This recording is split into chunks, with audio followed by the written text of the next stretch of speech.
c'était un peu difficile, sauf que c'est quelqu'un de toujours inattendu. Lors de son premier film, la sortie de son premier film, Nicolas Dessa, on s'était tous dit, qui c'est celui-là? D'où il sort? Et au fil des ans, que ce soit The Yards, que ce soit Two Lovers, et que ce soit celui-ci, il nous a, et l'immigrant, il nous a toujours surpris. Il n'est pratiquement jamais où on l'attend. Et à chaque fois, tant mieux.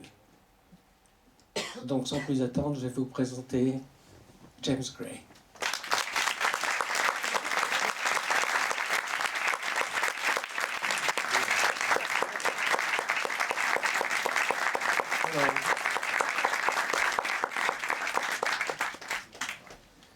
Okay, James, alors pardon, sorry for two things to say in French before we switch to English. Okay, God, you speak French. Spoke. No, I don't. I Yeah, okay. I have this very cool jacket. I have this cool jacket, but I can't button it and unbutton it. It's very sad. Alors, contrairement à ce qu'on vous avait demandé de faire pendant la projection, à partir de maintenant, si vous voulez sortir vos appareils photo ou vos petites caméras, vous êtes les bienvenus. Deuxièmement, quand vous aurez une question à poser, soyez assez gentil de nous faire un signe, de façon surtout à ce que les hôtesses qui sont équipées de micros et qui sont tout à fait en bout de salle puissent arriver jusqu'à vous. Et vous passez le micro, comme ça on perdra le moins de temps possible. D'avance, merci. Logistics. I understood. Okay. There are the doors. I got it. Not yet.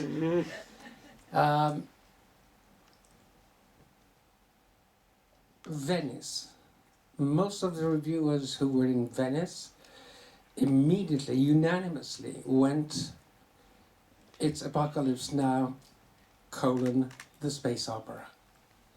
And some threw in the book that Apocalypse Now is based on, which is Joseph Conrad's Heart of Darkness. Do you agree? Do you not agree?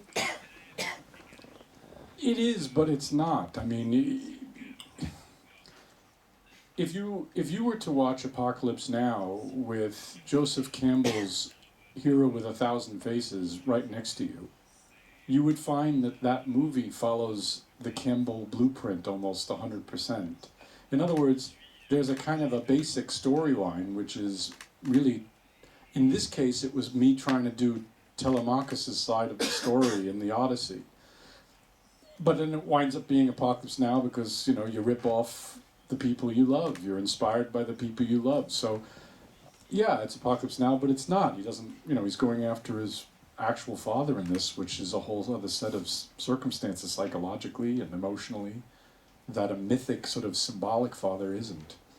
So yeah, it's true, but it's not. Okay.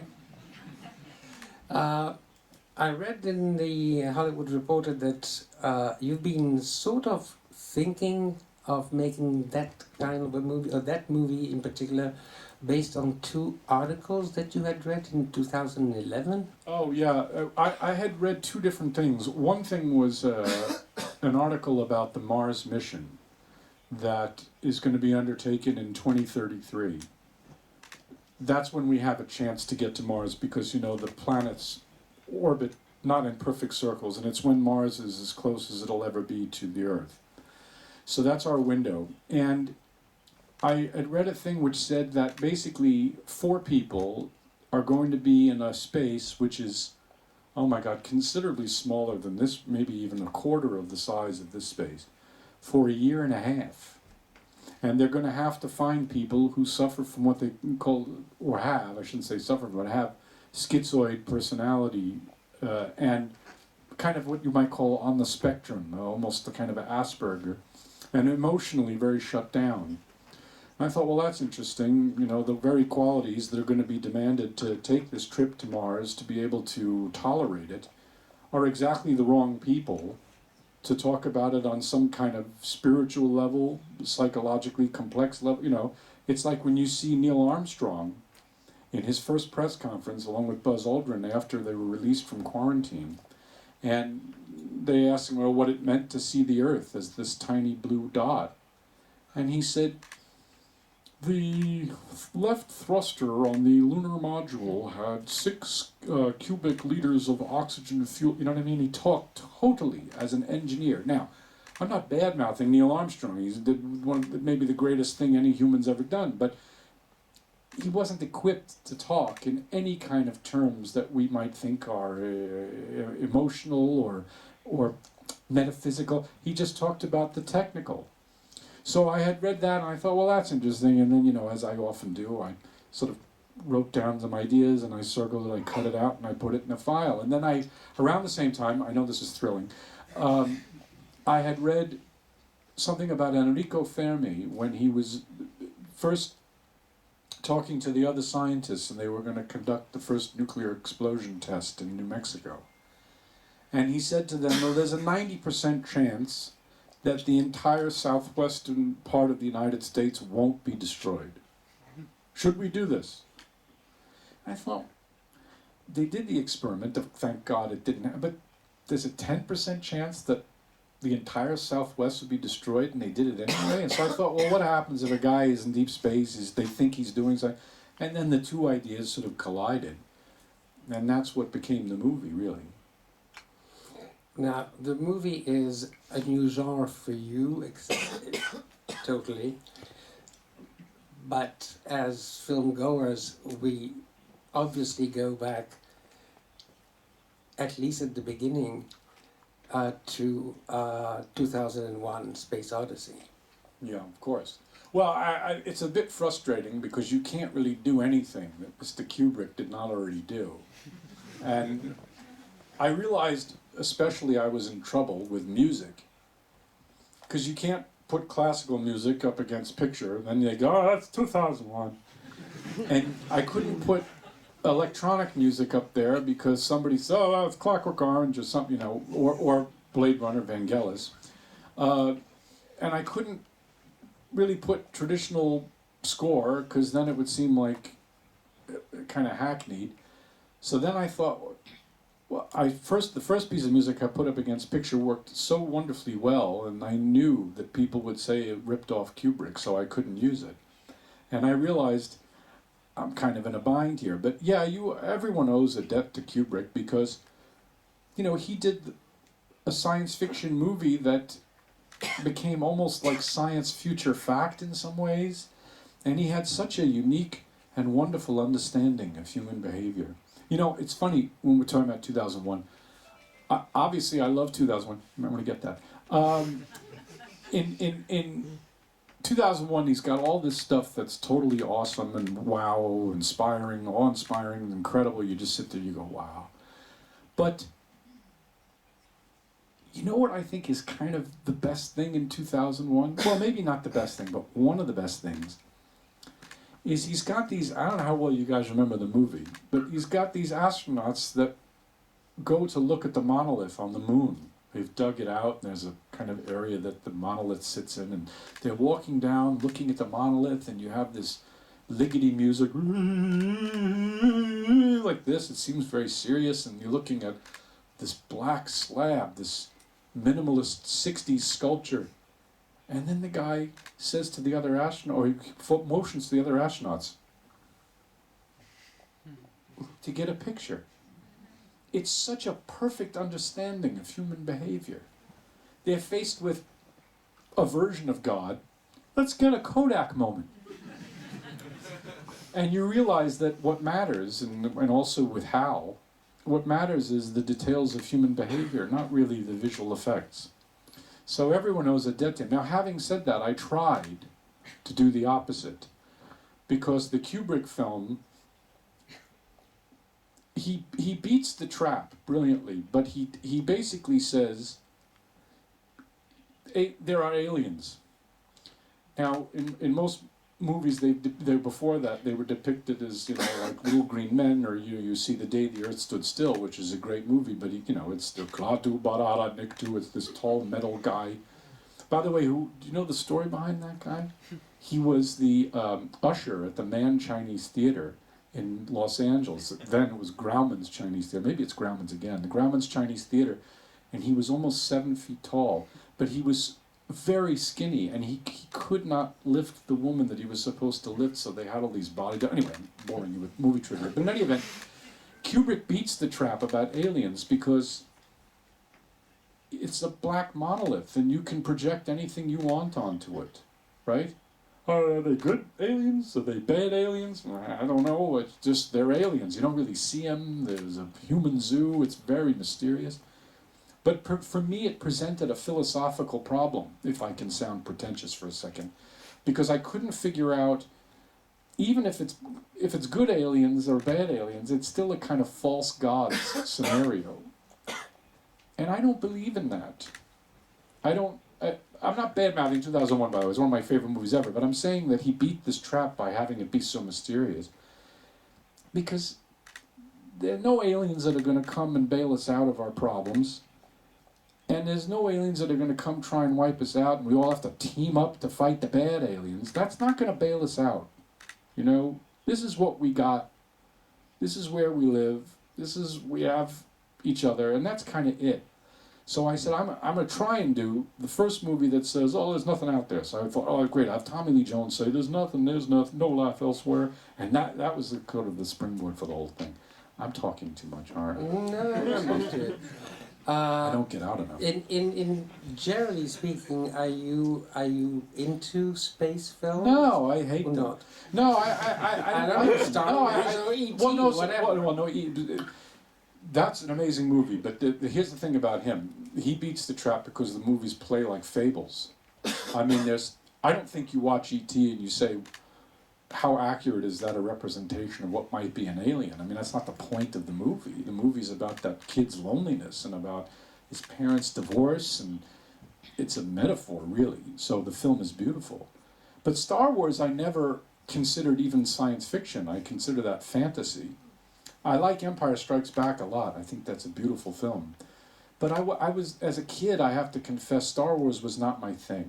I don't know, I remember like Wookiees and X-Wing fighters and all my classmates, they thought it was the greatest thing ever. I was a Jaws guy. I liked the angry shark killing everybody. And then I was an Apocalypse Now guy. I kind of skipped the Star Wars moment, you know. It just seemed, for kids, even though I was 8, I don't know what the fuck I thought should be watching, you know, but I definitely, and the thing about space movies, usually, like I say, they philosophical cop-outs, in my view, or they just seem cheesy. Well, they're generally very positive, very optimistic, generally.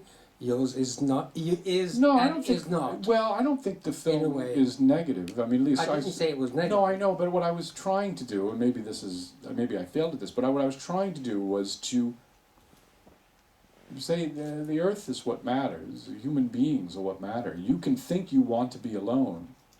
You know, it's okay. I want to be by myself. I want to just have dinner by myself. I want to go to the movies. I like going to the movies by myself. I hear people say that to me all the time. I say, yeah, that's fine. But if you're made to be alone, that's quite a different issue.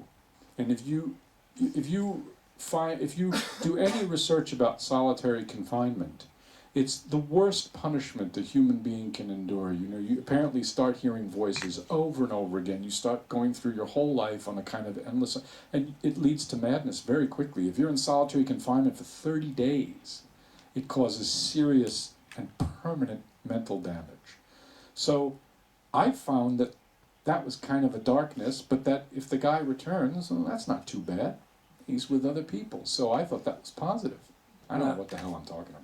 Now, what was the mindset that drove you to cast Brad Pitt as the astronaut? In order to make a film where you're trying to establish this idea of the stereotype of masculinity and say, that is bullshit. That this idea like, your pulse rate never goes above 80, you're awesome, man. You just can handle anything. You're a man's man. And to say, well, you know what, that's kind of like toxic, that's kind of a problem, because he can't confront anything emotionally and hasn't, he's been in denial for 30 years or whatever.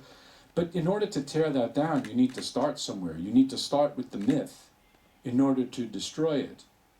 And he wanted to do it, so I thought that was a good idea, because you can't really get more archetypally American male than Brad. See, if I cast, you know, I mean, I don't know, Wallace Shawn as the astronaut, there's nothing, I mean, Wallace Shawn's a terrific actor, but you know what I'm saying, there's nothing to tear down in the myth. You know, can you imagine that? I'm here for a spacewalk, you know what I mean? There's nothing to tear down. So, with Pitt, you have a kind of almost an archetype. That was the motive behind it anyway. Now, there are two other characters in the film who are crucial, although they're limited in terms of time, and that's Donald Sutherland and Ruth Negga. Donald Sutherland knew Roy as a kid. He knew he was a friend of the father, and he says the last time we spoke, it didn't go well. Right. Ruth Negga never lived on Earth. Her parents were murdered by the father, Roy's father. So we're back to the father figure, which is almost a constant, at least a frequent aspect of your work. It was Maximilian Schell in Little Odessa. It was James Caan in The Yard. It was Robert Duvall. And this time is Tommy Lee Jones. I was tempted to say Colonel Kurtz, but you got that one down. Why the recurrence to the father figure? He's just about the first person you meet in your life, him or your mom. It's a very elemental relationship.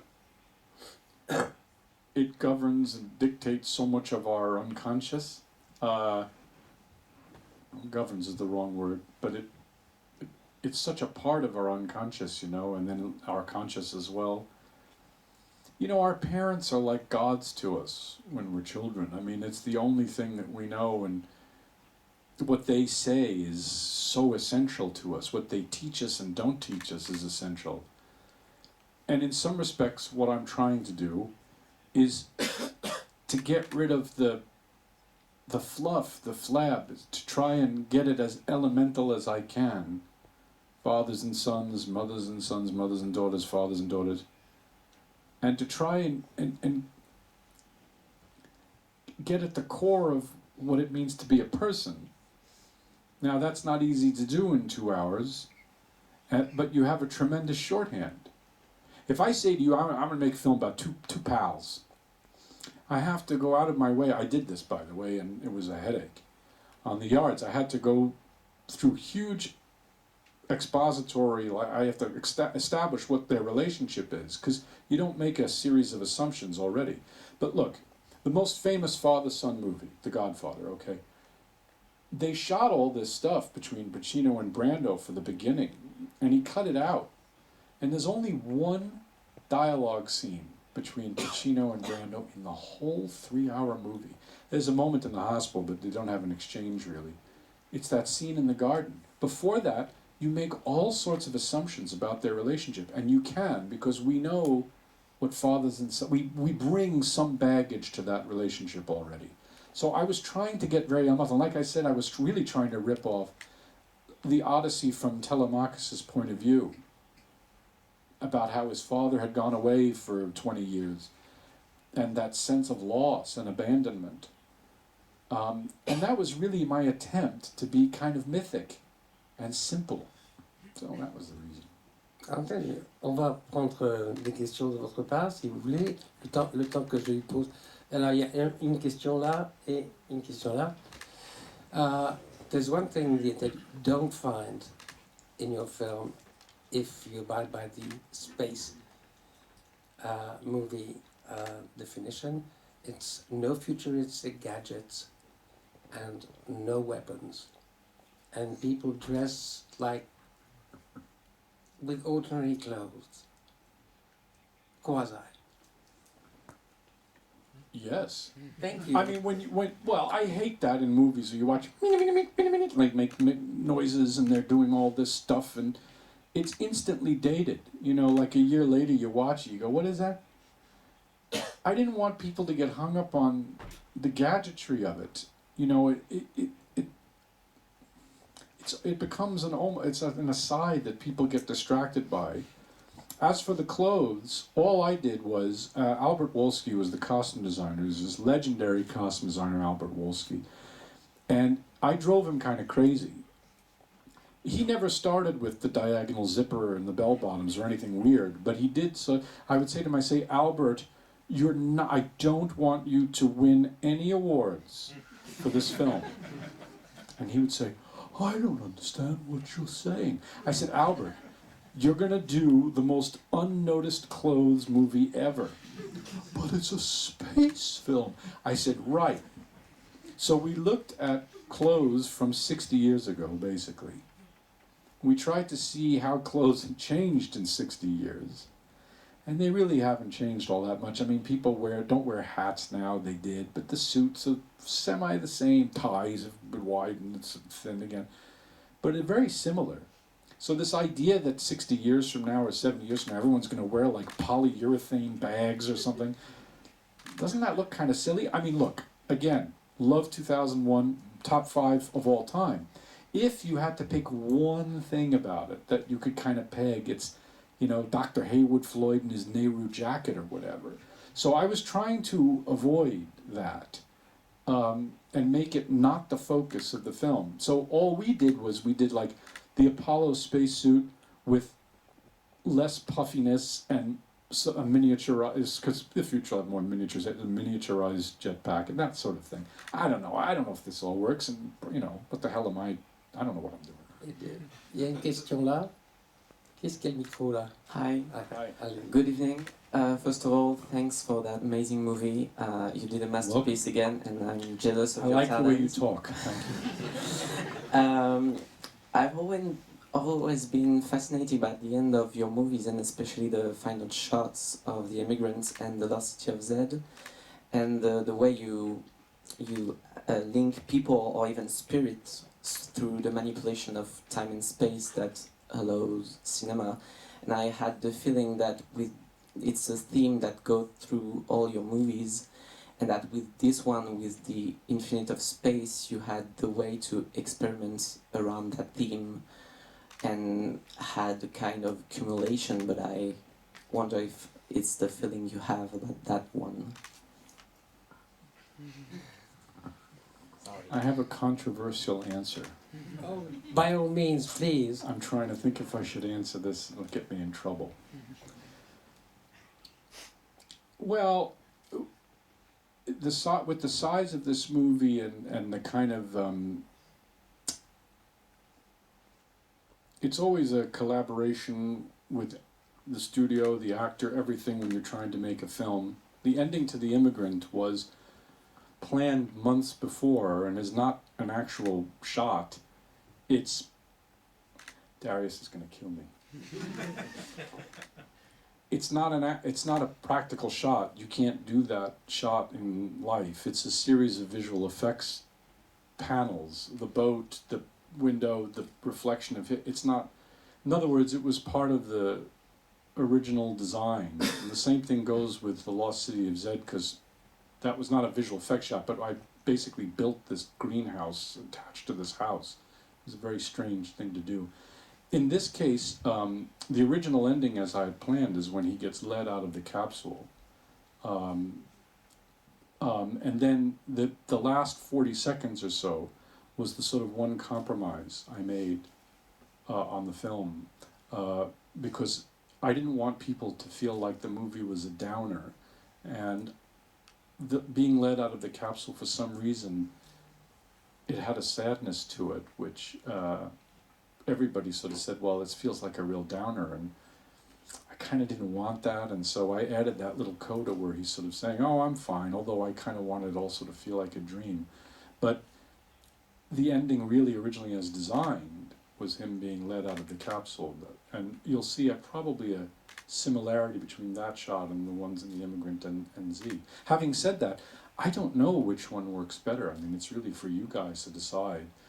And I so did not want the film to feel like a dark ending, because, you know, he goes through hell and then at the end he's in hell again. I mean, that to me is a very limited mindset, you know. It's interesting when you talk about Apocalypse Now. There's the way that movie ends, spoiler alert, is there's like a multiple superposition image, the helicopter and his face, and you hear Brandel, but he is returning, and he's returning with Sam Bottoms, who's this sort of innocent, drugged out, like he's bringing back the child or something. It's very beautiful. He doesn't stay and become Kurtz. He moves on. It's transcendent. So it was very important to me that Pitt's character feel like it transcends. So I don't know if the ending achieves that, or if it implies that he moved on with his life, which I thought was very important. I didn't really answer your question. Very elaborate question, but I don't know. About the whole movie, basically, it's like with the Fates, for instance, in this one, I felt it's like a theme that goes through your whole filmography, the purity of the way cinema can, by the link of editing, create a link through time and space, even in the far reaches of space. And I felt like it's something that goes all on and on in all your movies, but especially in that one, that you had some kind of cumulation of that, but maybe not. No, it sounds really good. You know, what I like is when people have much better ideas about my own work than I do. No, I'm kidding with you, of course, but I was talking about the ending because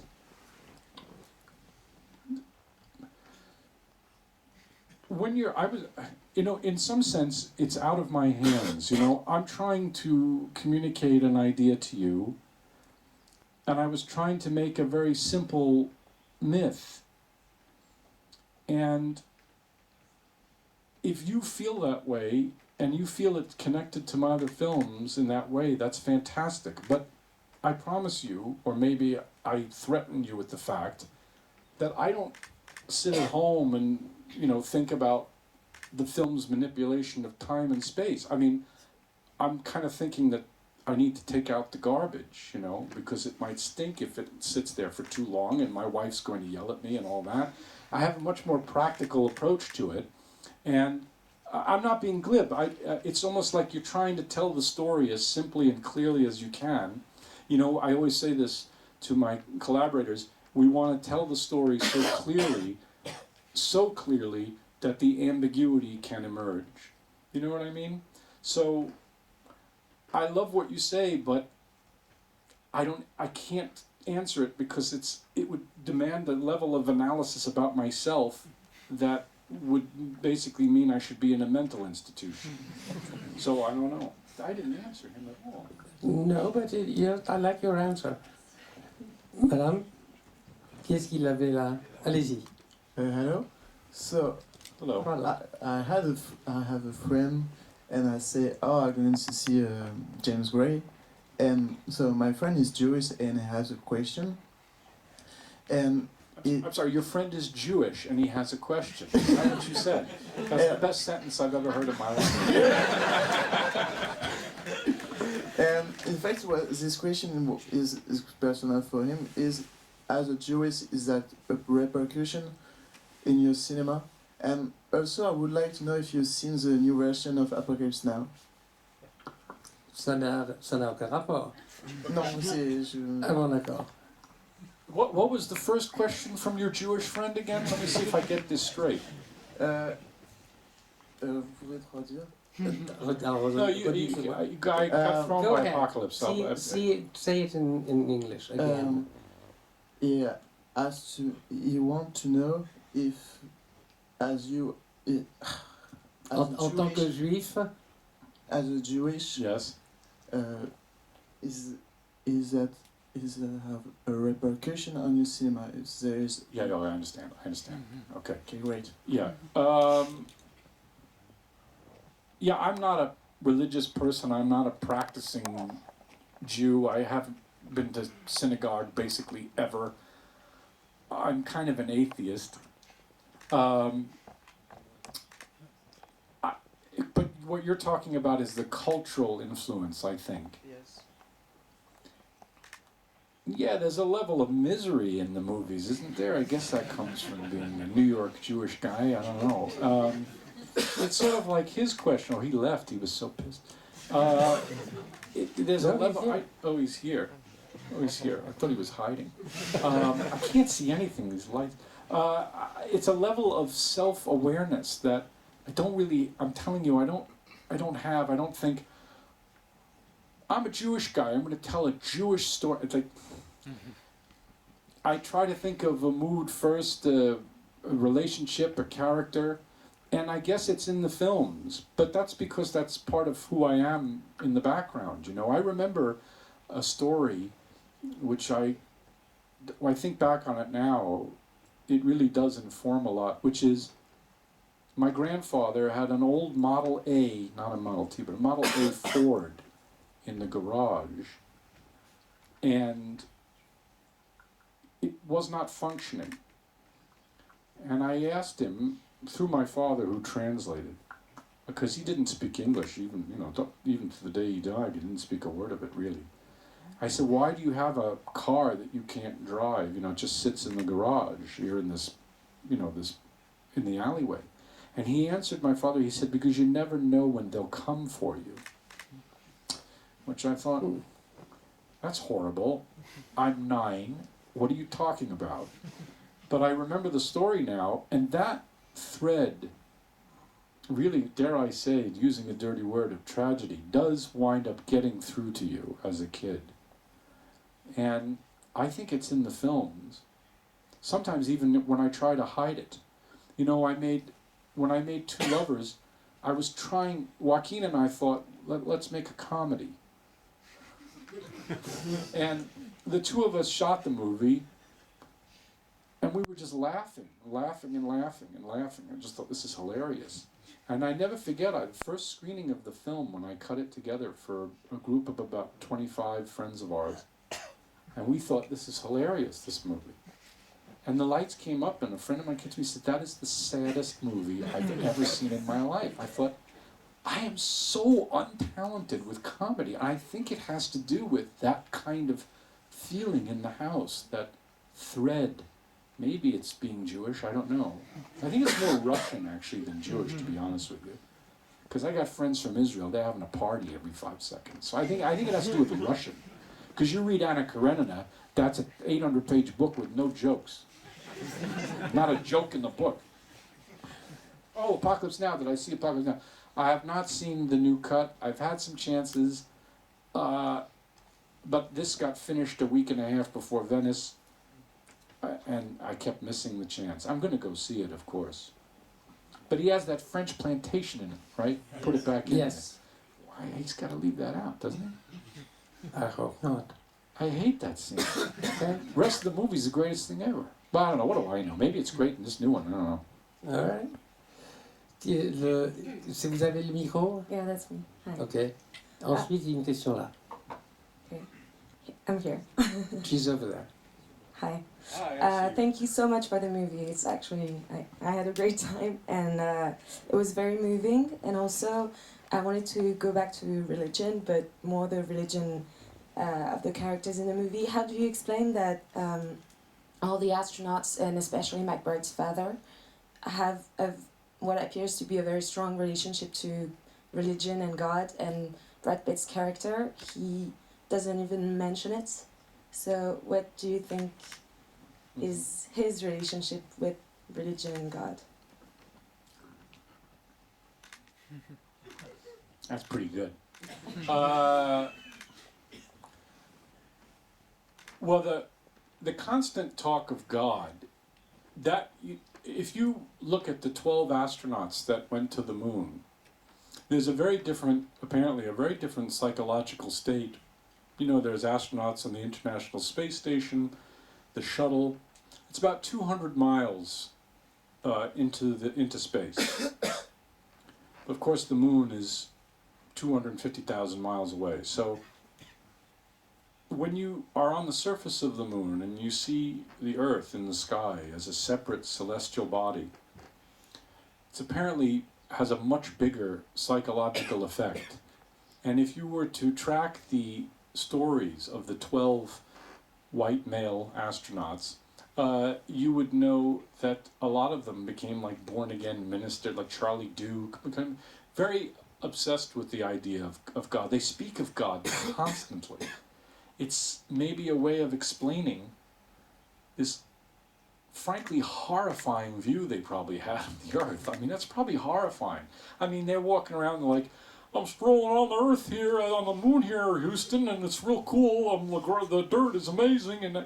But, you know, Neil Armstrong went to his farm in Lebanon, Ohio, and you basically never heard from him again. Buzz Aldrin became basically an addict. Edgar Mitchell started talking about aliens and totally lost it. Like I said, Charlie Duke became born-again Christian minister, and Dave Scott. You could go on and on with these guys. And I thought that the constant mentioning of God was because when they started to see the Earth as this tiny thing in the sky, they had to have something to explain what went wrong with them. Now, of course, I think of God. I feel his presence so close. I mean, that's literally like a quote from an astronaut, you know. So it was my way of saying that was their immediate way of dealing with the psychological dislocation.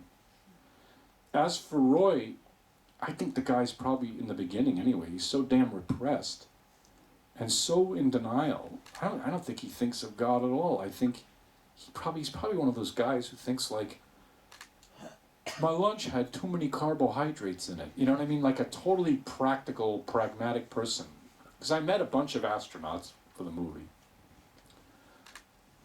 And it's like, it's the most functional, like, today it's our job to make sure the vents on the ISS are functioning and that there is not any interference with, you know what I mean? There's such a pragmatic, practical, functioning side to them.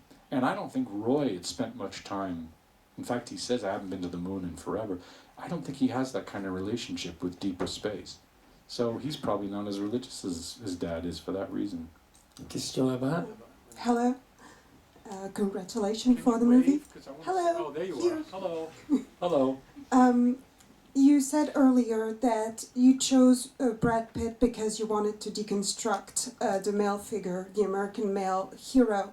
Your entire movie is deconstructing actually the hero's journey and putting him in hell, showing that he has so many weaknesses before solving actually the problem. Why did you choose to show that a hero actually is not that heroic? All you have is heroes that are heroic now.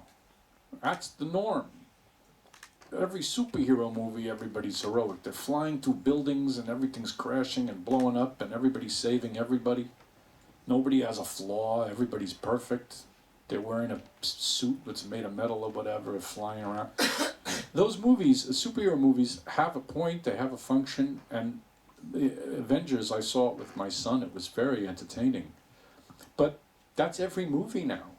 So I was trying to do something different. I was trying to say that we're flawed, we make mistakes, that, you know, I'll tell you a brief story. There's a wonderful memoir by a fantastic nonfiction essay guy named Paul Fussell. He's dead now, he just died, quite old. Anyway, it's called Doing Battle, The Making of a Skeptic. And I just read it, it was really great. It was about his time in the European theater in World War II. And he tells a very interesting story about being a hero. He was in the brush, somewhere actually in France, I think, right after D-Day. And he was in this wooded area. And he was with his friend. And his friend said, I've got to go to the bathroom. I got to go to the bathroom. And he said, just hang out. He said, I got to go to the bathroom. He said, fine, go to the bathroom. So he wanders off. A minute goes by, 2 minutes go by, 5 minutes go by. And he starts to feel that something is very wrong. And he stands up and he sees 3 soldiers having a cigarette. And he waves. He waves to them. And they look at him like he's an idiot. They look at each other. And when they turn to look at each other, he sees the German helmet. And he kills them all. They had killed his friend a few minutes earlier. He became a hero. It was an accident. His heroism was an accident. We like to consider heroes, we like to consider that idea as a perfect thing. That we're going to go out there and act in the right way, and we're going to be successful in life. But fate has a very powerful draw, you know, and sometimes we don't do the right thing, and sometimes we make terrible mistakes, and sometimes our actions, however well intended, lead to terrible consequence. To me, that seems more like life. Superheroes are fine, but that's not how I perceive the world. And maybe I'm wrong, but somebody's got to try to do it, right? If everybody's always succeeding at everything in movies, it doesn't really feel very much like I can relate to that. I'm always making mistakes. I'm afraid our time is up, but I have a last question. What's your next project? Well, it's not a movie. I'm doing Marriage of Figaro for the Theatre de Champs-Élysées, which I start next month, my first opera, which is, that's very frightening. I don't really know what I'm doing, which is really, I said to the guy who, Michel Franck is the guy who asked me, he's the nicest guy ever, and 5 years ago he met with me, he came to LA. He said, let me take you to dinner, I will take you to dinner and I will convince you have to do an opera. I said, I don't know what I'm doing. He said, Marriage of Figaro. I said, no, that's not my favorite Mozart, I like Don Giovanni. He said, good. What about theater? I've never done anything for theater. Good. I've never done opera. Good. I don't want to do it. Yes, okay, good, you do it. So I said no. I went home. My wife said, what do we'll be in Paris. That's the greatest city. And it'll be great. The whole family will come and, you'll get this great life experience. I kind of thought about it. I said, well, I don't really know what I'm doing. She says, well, you'll learn. You love opera. We love opera. We go all the time. I said, I know. I sit in the opera. I love it. Doesn't mean I can do it. She says, no, you can do it. I know you can. And now it's 5 years later, and it's coming up now, and I kind of thought I'd be dead by now.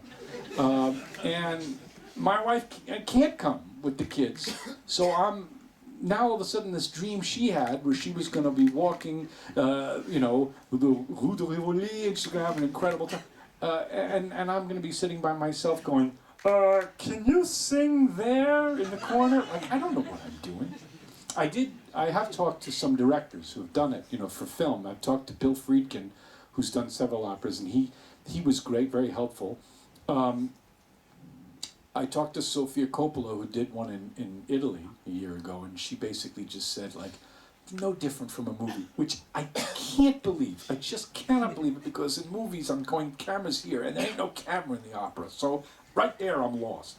But that's what I'm doing, and I'm sure it'll be just really special, interesting, unique. Definitely. Thank you.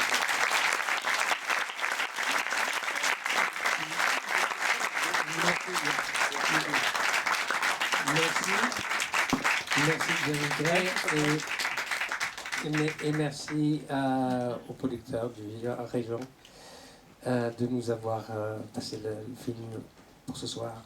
Merci. And by that time,